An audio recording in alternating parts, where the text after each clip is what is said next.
Hi all. അപ്പോൾ നമ്മുടെ ഇന്നത്തെ ക്ലാസ്സിൽ നമ്മൾ ഡിസ്കസ് ചെയ്യാൻ പോകുന്നത് ബീറ്റ എന്താണെന്നാണ്. നമുക്ക് ഷോർട്ടായിട്ട് ജസ്റ്റ് കോൺസെപ്റ്റ് മാത്രമാണ് ഈ ഒരു കുഞ്ഞു വീഡിയോയിൽ നമ്മൾ ഡിസ്കസ് ചെയ്യുന്നുണ്ടാവുക. ബീറ്റ എന്ന് പറഞ്ഞാൽ ലൈക്ക് ഡെഫിനേഷൻ പറയുകയാണെങ്കിൽ beta measures or indicates how much the stock like നമ്മൾ ഇൻവെസ്റ്റ് ചെയ്യാൻ പോകുന്ന സ്റ്റോക്ക് ഈസ്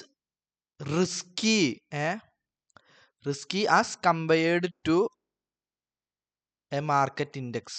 ആ മാർക്കറ്റ് ഇൻഡെക്സ് എന്താണെന്നും നമുക്കിതിൽ പറയാം.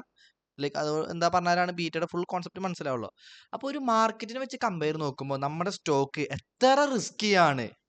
റിസ്കി എന്ന് പറഞ്ഞാൽ എന്താ, എപ്പോഴാണ് റിസ്ക് എന്ന് പറയാ? റിസ്ക് എന്ന് പറഞ്ഞാൽ ഡീവിയേഷൻ.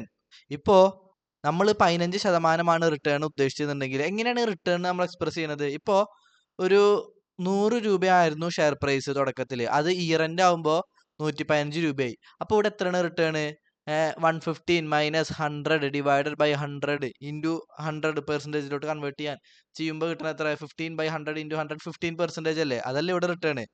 അപ്പോൾ നമ്മൾ എക്സ്പെക്ട് ചെയ്യുന്ന റിട്ടേൺ എന്താ വിചാരിക്കുക? നമ്മൾ പാസ്റ്റ് കമ്പനിയുടെ പെർഫോമൻസ് ഒക്കെ വെച്ചിട്ട് ഈ ഇയറിന്റെ സ്റ്റാർട്ടിങ്ങിലാണ് ഞാൻ നിൽക്കുന്നത്, ഈ ഇയറിൽ ഇത്ര 15% റിട്ടേൺ കിട്ടാൻ സാധ്യതയുണ്ട്, എക്സ്പെക്റ്റഡ് റിട്ടേൺ ഞാൻ ഇത്രയാണ് ഉദ്ദേശിക്കണമെന്നുണ്ടെങ്കിൽ ഈ റിട്ടേണിൽ നിന്ന് ആക്ച്വൽ റിട്ടേൺ 13 ആവാനും അല്ലെങ്കിൽ 17 ആവാനും, ലൈക്ക് നത്തിങ് ബട്ട് നമ്മൾ എക്സ്പെക്ട് ചെയ്ത റിട്ടേൺ കൂടാനും കുറയാനും ഉള്ള സാധ്യതയാണ് റിസ്ക് എന്ന് പറയാം.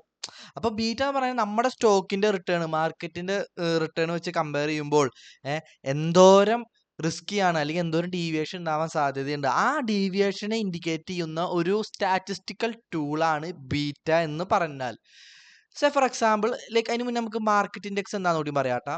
മാർക്കറ്റ് ഇൻഡെക്സ് ലൈക്ക് നമുക്ക്, ഞാൻ ഈ CMA ഇന്റർ FM മനസ്സിലാവാനുള്ള രീതിയിൽ മാത്രമാണ് പറയണുള്ളൂ. ലൈക്ക് നമുക്ക് രണ്ട് സ്റ്റോക്ക് എക്സ്ചേഞ്ചുകൾ ഉണ്ട് നമ്മുടെ ഇന്ത്യയിൽ. എന്തൊക്കെയാണുള്ളത്? NSEയും BSEയും, നാഷണൽ സ്റ്റോക്ക് എക്സ്ചേഞ്ചും ബോംബെ സ്റ്റോക്ക് എക്സ്ചേഞ്ചും.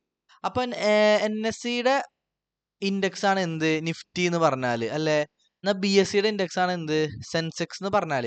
അപ്പം ഞാൻ പറയുന്ന രീതിയിൽ മനസ്സിലാക്കുക, ഈ നിഫ്റ്റി നമുക്ക് മേടിക്കാൻ പറ്റും. നിഫ്റ്റിക്ക് ഒരു റേറ്റ് ഉണ്ടാവും, ഒരു പെർട്ടിക്കുലർ റേറ്റ് ഉണ്ടാവും. ഇപ്പോൾ ഇതുപോലെ തന്നെ ഇയർ എൻഡിങ് പ്രൈസും ബിഗിനിങ് പ്രൈസും ഒക്കെ ഉണ്ടാവും. അപ്പോൾ അതിൻ്റെ ബേസിസിൽ ഒരു റിട്ടേൺ നിഫ്റ്റിയുടെ മേലെ നമ്മൾ കാൽക്കുലേറ്റ് ചെയ്യും.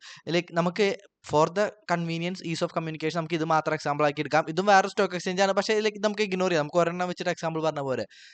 അപ്പം നിഫ്റ്റിയുടെ റിട്ടേൺ സേ ഫോർ എക്സാമ്പിൾ 15% ആ വിചാരിക്കും. ലൈക്ക് ഇനിയിപ്പോൾ കൺഫ്യൂഷൻ വേണ്ട, നമുക്ക് 20% ആക്കാം. നേരത്തെ 15% പറഞ്ഞാൽ 20% റിട്ടേൺ വിചാരിക്കും. അപ്പോൾ ഈ 20% റിട്ടേൺ, അപ്പോൾ ഇതിനെ നമുക്ക് RM എന്ന് പറയാം, റിട്ടേൺ ഓൺ മാർക്കറ്റ്. ഇതല്ലേ നിഫ്റ്റി. നമ്മൾ ഉണ്ടല്ലോടാ, ഇപ്പം നമ്മളൊരു ക്ലാസ്സിൽ പഠിക്കണ കുട്ടി വിചാരിക്കും, നമ്മളെ ഉഴപ്പനെ വിചാരിക്കും. അപ്പോൾ പിന്നീട് നമുക്ക് എന്തോ മാനസാന്തരം വന്നിട്ട് നമുക്ക് നന്നായിട്ട് പഠിക്കണം എന്നൊരു വിചാരം വന്നു കഴിഞ്ഞാൽ നമ്മൾ ഓൾറെഡി ആ ക്ലാസ്സിലുള്ള പഠിപ്പീനായിട്ടല്ലേ കമ്പയർ ചെയ്യുക. അവൻ ഇത്ര മാർക്കാണ് മേടിക്കുന്നത്, അപ്പോൾ ഞാൻ ഇത്ര കുറവാണ് മേടിക്കുന്നത്, അപ്പോൾ അവനെ പോലെ ഞാൻ മാർക്ക് മേടിച്ചാലാണ് എനിക്ക് ഒരു പഠിപ്പിയാവാൻ പറ്റുക. ഒരു സിമ്പിൾ എക്സാമ്പിൾ പറഞ്ഞു എന്നുള്ളൂ. അപ്പോൾ ഞാനൊരു ബെഞ്ച് മാർക്ക് വെച്ച് കമ്പയർ ചെയ്യില്ല. അതുപോലെ തന്നെ ഞാനൊരു സ്റ്റോക്ക് മേടിക്കുകയാണെങ്കിലും ആ മാർക്കറ്റിനായിട്ട് കമ്പയർ ചെയ്യും. ലൈക്ക് ഒരു സ്റ്റാൻഡേർഡ് ബെഞ്ച് മാർക്കാണ് മാർക്കറ്റ് എന്ന് പറഞ്ഞാൽ, അല്ലെങ്കിൽ നിഫ്റ്റി എന്ന് പറഞ്ഞാൽ, അല്ലെങ്കിൽ മാർക്കറ്റ് ഇൻഡെക്സ് എന്ന് പറഞ്ഞാൽ. ഇനി NSEയുടെ പെർഫോമൻസ് സൂപ്പർ ആണോ അല്ലേ എന്ന് ഇൻഡിക്കേറ്റ് ചെയ്യുന്ന ഒരു ഇൻഡെക്സ് ആണ് നിഫ്റ്റി പറഞ്ഞാൽ. നമ്മൾ ഒരു ഇൻസ്റ്റാഗ്രാമിൽ റീൽ ഇട്ട് കഴിഞ്ഞാൽ ആ റീൽ സൂപ്പർ ആണോ അല്ലേ അതിന്റെ ലൈക്കിന്റെ കൗണ്ട് നോക്കിയാൽ മനസ്സിലാവില്ലേ. അപ്പോൾ അതുപോലെ NSEയുടെ പെർഫോമൻസ് ഇവാലുവേറ്റ് ചെയ്യുന്ന ഒരു സൂചികയാണ് നിഫ്റ്റി പറഞ്ഞാൽ. അപ്പോൾ നിഫ്റ്റി ലൈക്ക് 20% പറഞ്ഞു, നമുക്കിതിന് RM എന്ന് പറയാം, റിട്ടേൺ ഓൺ മാർക്കറ്റ് 20% എന്ന് പറയാം. ഇനി നമ്മുടെ beta say for example beta മിക്കതും ക്വസ്റ്റ്യൻ തന്നിട്ടുണ്ടാവും. ഇപ്പോൾ CAPM ഒക്കെയാണ് കണ്ടുപിടിക്കാൻ പറയണമെന്നുണ്ടെങ്കിൽ ലൈക്ക് അത് വിട്. ഇനിയിപ്പോൾ ബീറ്റ ഒരു എക്സാമ്പിൾ 1.2 ആണ് ക്വസ്റ്റ്യൻ തന്നിട്ടുണ്ടെങ്കിൽ ഇതെന്താ മീൻ ചെയ്യുന്നതാണ് ഞാൻ പറയാൻ പോകുന്നത്. അപ്പോൾ ഇവിടെ പറയുന്നത് beta is 1.2 riskier than market return എന്ന് വെച്ച് കഴിഞ്ഞാൽ, ഇനി മാർക്കറ്റ് റിട്ടേൺ 10% കൂടാൻ പോവുകയാണ് എന്നുണ്ടെങ്കിൽ നമ്മുടെ സ്റ്റോക്കിന്റെ റിട്ടേൺ 12% കൂടും. എന്താ ഇവിടുന്ന് 12% വന്ന്? ഇവിടെ 10% നമ്മൾ പറഞ്ഞു. Beta is a measure of how much our stock, നമ്മൾ ഇൻവെസ്റ്റ് ചെയ്യാൻ പോകുന്ന stock is compared to the market index. ഇവിടെ 1.2 പറഞ്ഞാൽ എന്താ? 20% അധികം. ഇപ്പോൾ അവിടെ 1.2 പറഞ്ഞാൽ 1 + 20% അല്ലേ 1.2 പറഞ്ഞാൽ. അപ്പോൾ ലൈക്ക് 1 നമ്മളുണ്ടല്ലോ, മാർക്കറ്റിന്റെ ബീറ്റയും പറഞ്ഞാൽ 1 എന്നാണ്.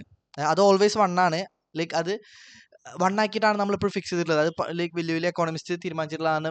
1 ആക്കിയിട്ടാണ് തീരുമാനിച്ചിട്ടുള്ളത്. അങ്ങനെ ആക്കിയാലേ നമുക്ക് കമ്പയർ ചെയ്യാൻ പറ്റത്തുള്ളൂ. അപ്പോൾ മാർക്കറ്റിന്റെ ബീറ്റ് എപ്പോഴും 1 ആയിരിക്കും. നമ്മൾ ഇൻവെസ്റ്റ് ചെയ്യുന്ന സ്റ്റോക്കിന്റെ ബീറ്റ് ആയിരിക്കും മാറ്റുണ്ടാവുക. മാർക്കറ്റ് ഉദ്ദേശിക്കുന്നത് നത്തിങ് ബട്ട് നിഫ്റ്റി അല്ലെങ്കിൽ മാർക്കറ്റ് ഇൻഡെക്സ് അല്ലെങ്കിൽ ലൈക്ക് ഇപ്പോൾ BSEയുടെ എക്സാമ്പിൾ എടുക്കുകയാണെങ്കിൽ സെൻസെക്സ്. മാർക്കറ്റിന്റെ ബീറ്റ് എപ്പോഴും 1 ആയിരിക്കും കേട്ടോ. അപ്പോൾ മാർക്കറ്റിന്റെ ബീറ്റ 1 ആണ്.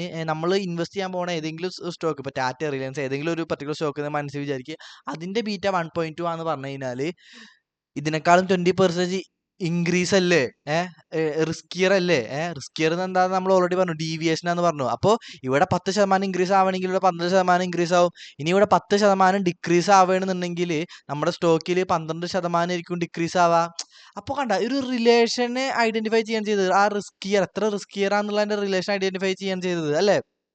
അപ്പോൾ ഇങ്ങനെ നമ്മളുടെ സ്റ്റോക്കിന്റെ റിസ്ക്കും മാർക്കറ്റിന്റെ റിസ്ക്കും കമ്പയർ ചെയ്യാൻ, അല്ലെങ്കിൽ എത്രത്തോളമാണ് നമ്മുടെ മാർക്കറ്റിന്റെ റിസ്ക് അല്ലെങ്കിൽ റിട്ടേൺ, മാർക്കറ്റിന്റെ റിസ്ക് വെച്ച് നോക്കുമ്പോൾ നമ്മുടെ സ്റ്റോക്ക് എത്ര റിസ്കിയർ ആണ് എന്ന് ഐഡന്റിഫൈ ചെയ്യാൻ യൂസ് ചെയ്യുന്ന ഒരു ടൂളാണ് ബീറ്റ എന്ന് പറഞ്ഞാൽ. ഇപ്പോൾ ബീറ്റ 1.2 അല്ലെങ്കിൽ 1.4 എന്ന് നാളെ ബീറ്റ 1.4 എന്ന് പറഞ്ഞു കഴിഞ്ഞാൽ നിങ്ങൾക്ക് മനസ്സിലാവണം എന്ത്, നമ്മൾ ഇൻവെസ്റ്റ് ചെയ്യാൻ പോകുന്ന സ്റ്റോക്ക് 40% റിസ്കിയർ ആണ് എന്ന് വെച്ച് കഴിഞ്ഞാൽ 40% മാർക്കറ്റ് മൂവ്മെന്റിനേക്കാളും 40% അപ്പ് ആവാനും സാധ്യതയുണ്ട്. മാർക്കറ്റ് മൂവ്മെന്റ് ഡൗൺ ആണെങ്കിൽ അതിനേക്കാളും 40% നമ്മുടെ സ്റ്റോക്കിൽ റിട്ടേൺ കുറയാനും സാധ്യതയുണ്ട്. ഓക്കെ, മനസ്സിലായെന്ന് വിചാരിക്കുന്നു. ഇപ്പോൾ ഇവരുടെ കേസിൽ 20% 30% ആയെന്നുണ്ടെങ്കിൽ നമ്മുടെ കേസിൽ 12ന്റെ അവിടെ 24% ആവും ഇല്ലേ? കാരണം ഇവിടെ 10% കൂടി ഇവിടെ 15% കൂടും.